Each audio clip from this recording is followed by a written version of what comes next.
This is my grit story.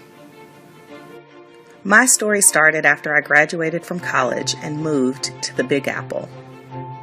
It didn't take long for me to leave my career in banking and enter another school building and become a teacher. I was a high school English teacher. And even though in my classroom I made sure to work one-on-one with students, while also trying to keep them engaged, many of my students just weren't getting the concepts that I was teaching them.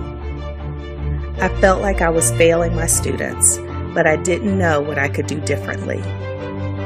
I knew that if I taught in a traditional way, many of my students would not learn. So I began to seek out new ways of teaching to help all of my students succeed. I searched for instructional technology and new ways to use technology in the classroom. I learned about student-centered activities so that my students could take charge of their own learning. I even found ways to make my lectures, quizzes, and other assignments more interactive. Eventually, I moved back to Texas and continued teaching.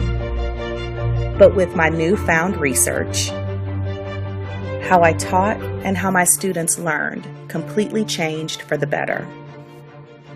My pursuit of innovative teaching ideas resulted in my students overcoming barriers and mastering the content.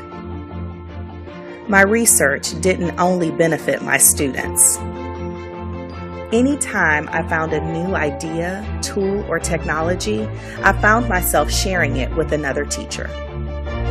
I gave a TED Talk where I shared my own experiences as a classroom teacher. I talked about what worked and what didn't work for my students.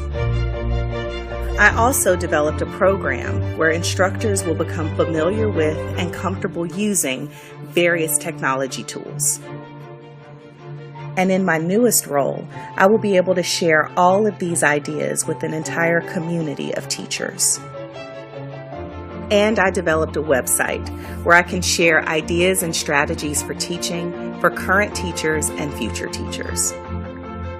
Now, some say I make all of this look very easy, but I continue to do it because it's my heart's passion, and it's become very important to me to see all students succeed. That's my grit story. What's yours?